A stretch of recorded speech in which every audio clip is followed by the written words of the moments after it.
Okay, welcome to this afternoon's QIS governance module, and we're looking at topic 1 today, leadership of the board. And we will be looking just very simply, very clearly, exactly at the standards and how we might apply those in our own organizations. So there's 5 topics to this module. You can see them there. Leadership by the board, which is what we will look at today. Membership of the board, roles and responsibilities of the board, effective function, and accountability of the board. And I will just show us the 3 standards, and we will look at each of them together and talk about how we think that might look like within an organization and within churches. So here's the 3 standards. One, there is an effective functioning board appropriate to the type of organization and local culture that provides accountability external to the leader of the organization or church project. Number 2, the board and key staff members set and safeguard the vision, values, and goals of the organization or church project. And number 3, the board and key staff members set the long-term strategic direction of the organization or church project. So we'll have a look at how we could evidence each one of those, and then after each we will discuss how we think that can be done. So standard 1, there's a board and it suits the local culture. 3 ways that we can evidence that there's a board. There might be a constitution, there might be a register of board members, or there might be some other governance provision by a church or a denominational body. So 2 questions I have for us, and I do hope we'll feel free to particularly open our microphones and discuss. So with this standard that there's a board in place, what do we think would be an effective functioning board? What would it look like? And how would a board provide accountability to the leader of the organization? So what would a board look like? You can share either from what you think it should look like, or from what you have examples of. Organizations, different types of organizations, different types of churches. So feel free. What does a board look like? I think it would look like people that are engaged with the vision of the organization and are very participatory in terms of making decisions and supporting the director or management team. Okay, thank you, Becca. Anybody else? Becca has described for us some of the motivation and the vision behind it. We could add to that. We could also talk about the makeup or the constitution of a board or a church leadership group. What would it look like? Must it be all men or all women, or are there any constraints? Any advice? I think that it should have a clear leadership team where they know this is the chair. Some will have somebody like a treasurer who ensures they oversee the finances of the institution. For institutions like us who work with children, we need to have somebody who champions things like child protection. So they'll have different roles, and they would bring different skills that support the vision of an organization. It would be really good if there's a gender balance in the board, a representation of men and women who bring different skills and viewpoints. to discussion as they support the lead of an organization and the vision of an organization. Thank you, Paul. Let's press a little bit on the gender issues, particularly in a church context. There are many churches, okay, they might not call it a board, they might call it elders. I've forgotten what they call it in the Anglican congregation and maybe the Catholic or even the Methodists, I don't know. But you would often have trustees, elders, deacons, and I know that many would feel that it should be all male. They would suggest that the Bible says leadership is male. Do we have opinions about that?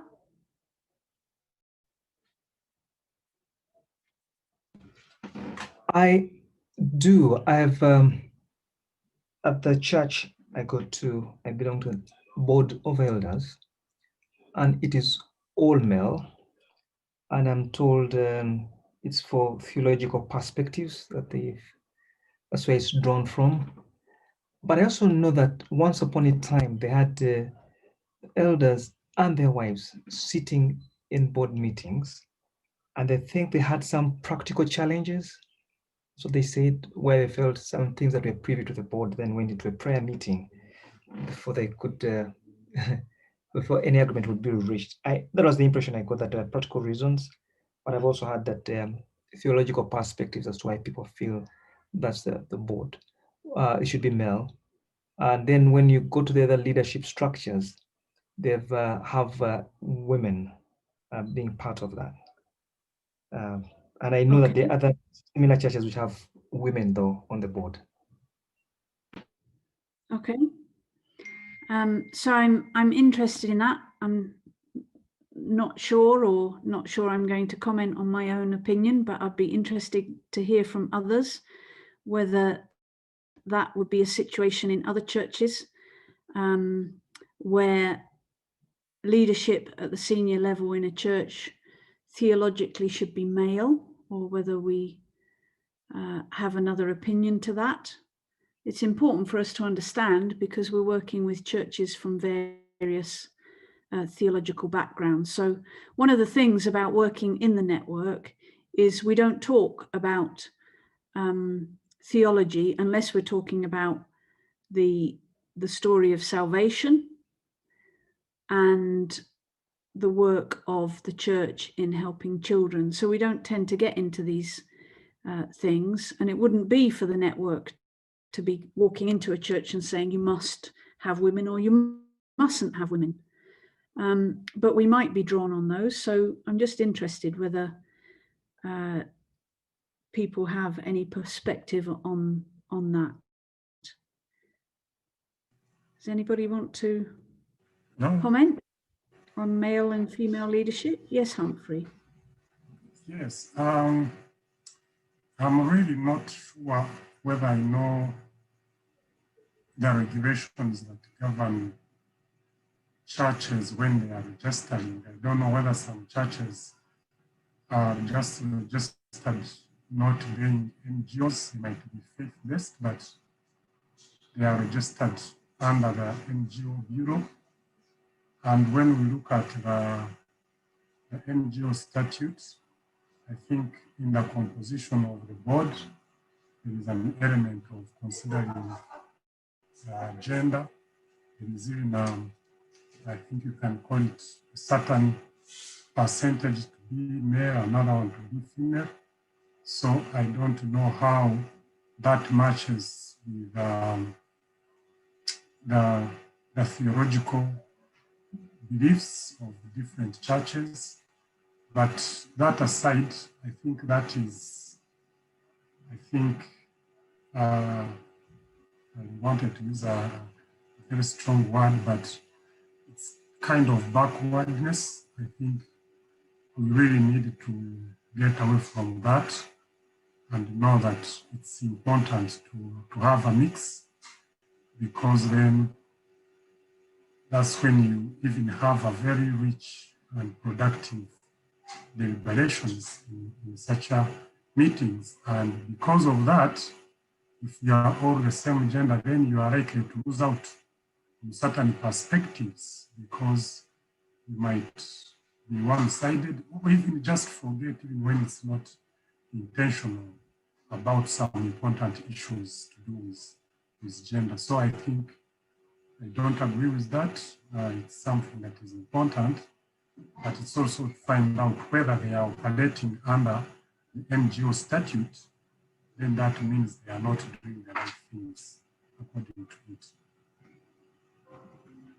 Okay, thank you, Humphrey. I'm sure we could discuss this for a very long time, but in the interest of time, let me maybe just make the point that men and women think differently. So even if in churches there's an all-male leadership, it would be advisable that they also find ways to seek the opinions of women, even if their leadership structure won't allow for women in the most senior leadership roles. But each church will have to work it out for itself. And as a network, we wouldn't try and change the church itself, but we would insist that in order to pass QIS, there must be a board. Okay, let's move on. Standard 2, the board and key staff members set and safeguard the vision, values and goals of the organization or church project. And there's 3 examples of how we might show evidence of that. First, we would want to see that there is a vision and a mission, and that has been endorsed by the board. You begin to see why the board is so important, that you put the right people on it, both to support a director or a CEO or a coordinator or the pastor, and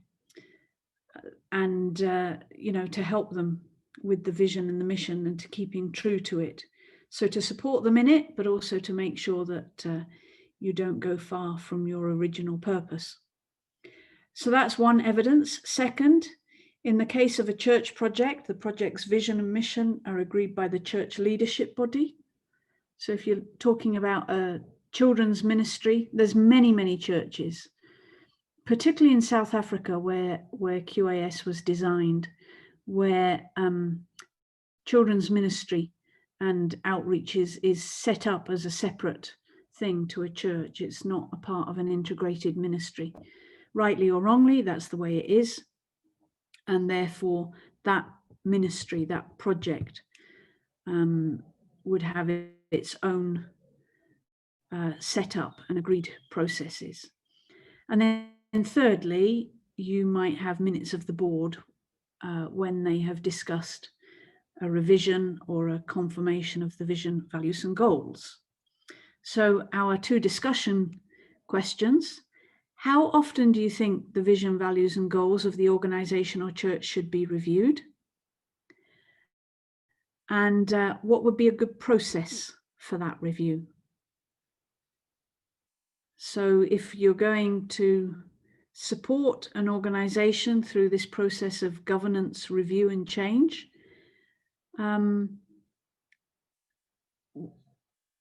what would be the time frame? If you ask them, when was the last time you reviewed the vision? Would you expect them to say 1 year, 5 years, 10 years, or it's set in stone in the constitution, it can't be changed? Is there a correct answer? I'm not sure there is, but opinions are welcome.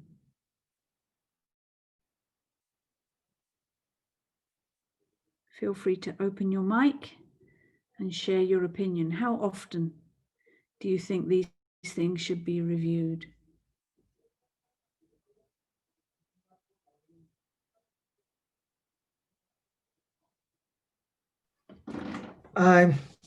My guess would be 3 to 5 years. However, you could have what you see as a rolling agenda, a rolling vision or strategy, which means certain things have not changed very much, and then we'll tweak our goals a little bit in view of the current situation, because now we have COVID, for example.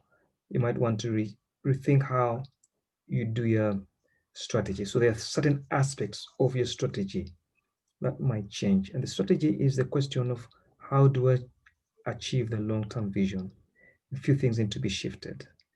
But also it depends on the nature of the organization. I am told, for example, IT firms, the ones doing phones and software, they no longer do strategies that take 3 years, because things change within a period of 12 months. And so because of the nature of the work they're doing, it is shorter. The kind of work we are doing, I would suggest maybe 3 to 5 years would be a good time to revisit these parts of our work, the vision, values, and goals. Okay, thank you, Paul. Anybody else want to comment? Either confirming that opinion or suggesting another?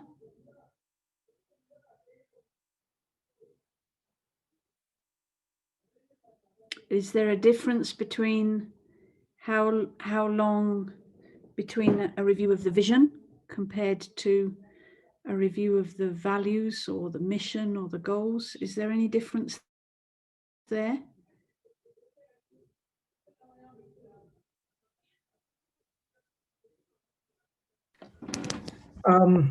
Is there somebody opening their mic? Let me give them a chance. Sorry, Paul, I was just going to say that I would expect the vision to largely stay the same unless there was a huge shift in what the organization was doing, although it should still be reviewed. I guess it might become slightly differently worded or something, but probably it's going to remain fairly stable.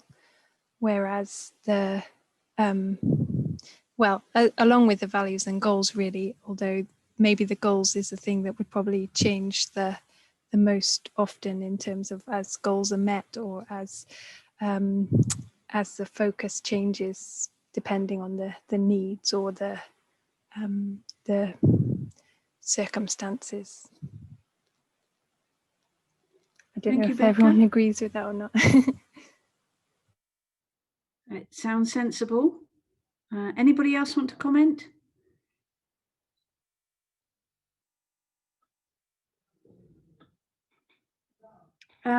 What about question 2? What's a good process for that review? Who should be involved in it? Is it just for the board and the director or the leader? Or should it involve other people? And possibly, is there any constitutional differences between one type of organization and another as to how a review process should happen? Is there a difference between whether a church should engage people in a review process compared to an NGO, or should it be a standard procedure? Any thoughts there? Who should be involved?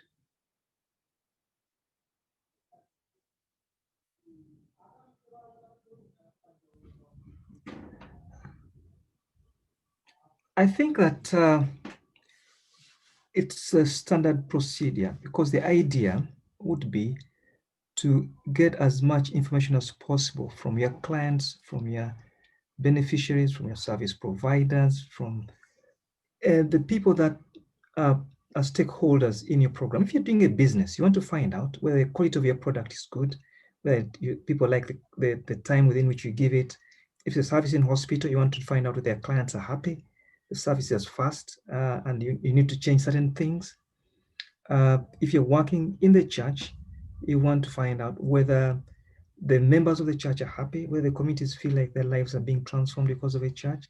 If it's children, you want to hear their voices. So I think it's standard that as much as possible, do everything you can to tap into the voices and thoughts of people that you work with, as that would be as stakeholders. Thank you, Paul. Julie, you have your hand up.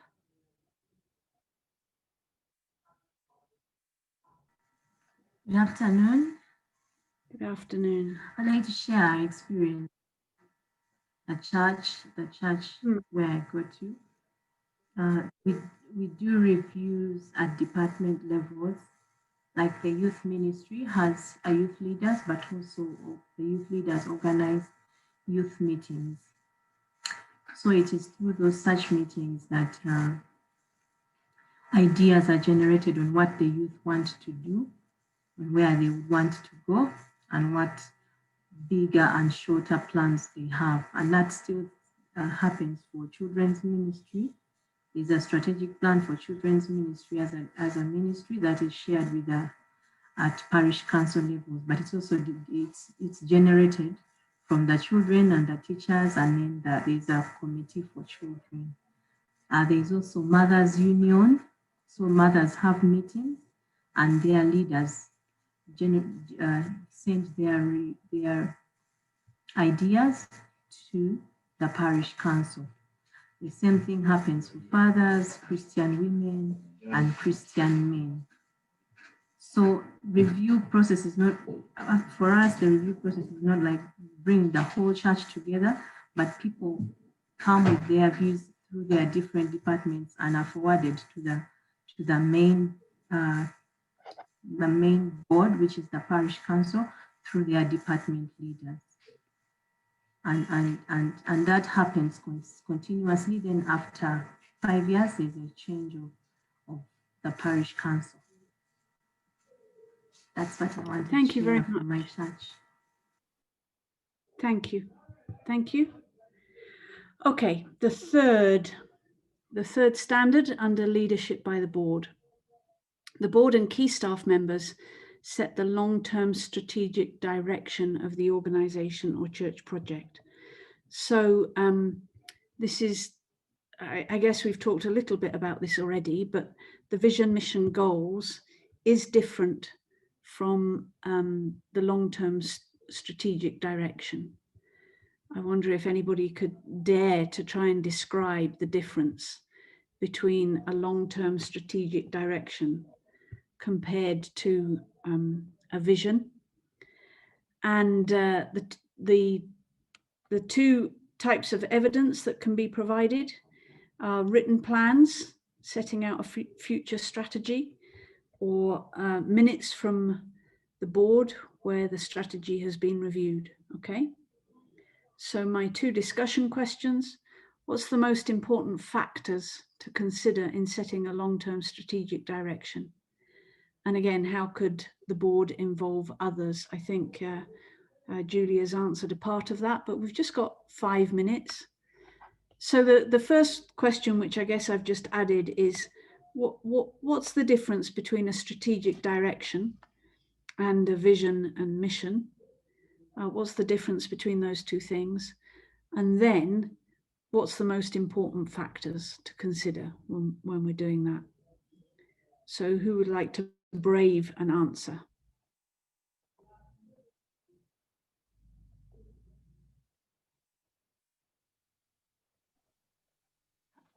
I'd like to try. Sure. I'm thinking the long-term strategic direction would be the methods, the implementation methods of how you achieve a mission and a vision. So the vision is the bigger picture of the organization, and how you achieve that vision is through those strategic goals. Yeah, that's what I would say. Great answer. Thank you, Jackie. Very good answer. Okay. Anybody else want to comment on these issues? How would you do it? How can you involve others? What's the most important thing to think about when you're going through that process? And at the moment, COVID is a very good example. You know, we all had all our plans for 2020, and they got upturned, we thought, for 2 weeks. Now here we are a few months on, And we're beginning to look at 2021 and wondering what that's going to be like as well. So that would be an example of when a strategic direction might have to make some adjustments. So anyone like to comment?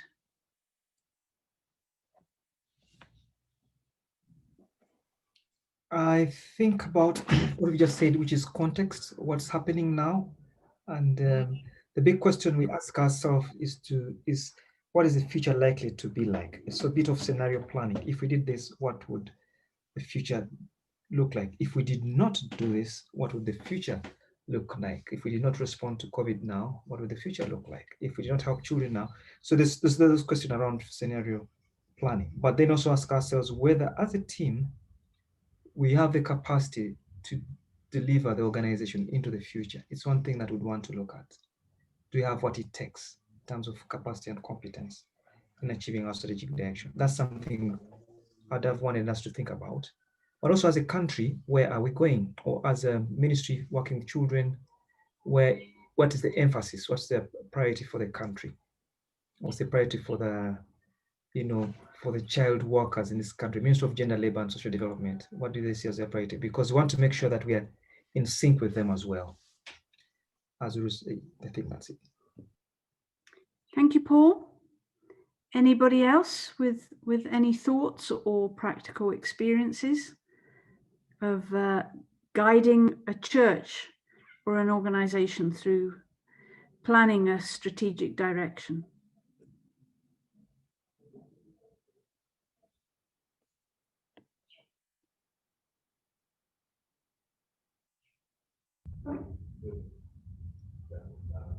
One more, I think about the gaps.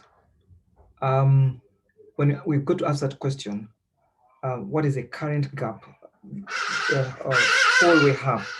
That's the beauty of my community with birds, which needs to be filled. We've got to find that gap. Is it we don't have enough resources to teach children? Is it because we don't have enough teachers? There's a gap, and that's the unique thing that we bring in play. Okay, thank you very much. Right, so just to sum up, let's just skip back to these three things. In having leadership by the board, it's interesting because it's leadership by the board. It's not leadership of the board, it's leadership by the board. Is your board or trustees, or call them what you like, need to be people who are going to lead the organization or church. That in itself should tell you about the type of people that you want. Whether it's a church, you don't want to be selecting people who you feel might have maybe their own interests at heart, maybe can't think broadly enough to think outside of their own interests, and somebody that has some both wisdom and also some ambition, really, that they don't just want to maintain an organization as it, or a church as it is. They're forward thinking, they have ideas, they're committed, they're leaders. They should be showing some characteristics of good leadership. And it doesn't mean to say that they're all old and wise. Sometimes old people aren't wise. Sometimes there's a freshness in having some young people. It feels like many years ago that I was a deacon in a church, and I guess I was young. I was in my, I don't know, can't remember, late 20s, early 30s, which maybe here that's not unusual because the population is younger, but in the UK that's really quite unique. And I think that was for some sort of creative work and some children's ministry and youth ministry. So it's good to have a variety, and looking for people who can bring some balance. But we will continue to explore these in the forthcoming standards and in the webinars that are to come. Leadership and governance is very tricky. It's difficult to change and adjust. So please do reach out if there's any advice or help or support that any of you would want. And sometimes maybe just having an outsider poke their nose in a little bit and ask some questions and present them back. They say a consultant, you ask a consultant what the time is, and they'll respond to you and say, please can I borrow your watch? And then they'll tell you what time your watch says.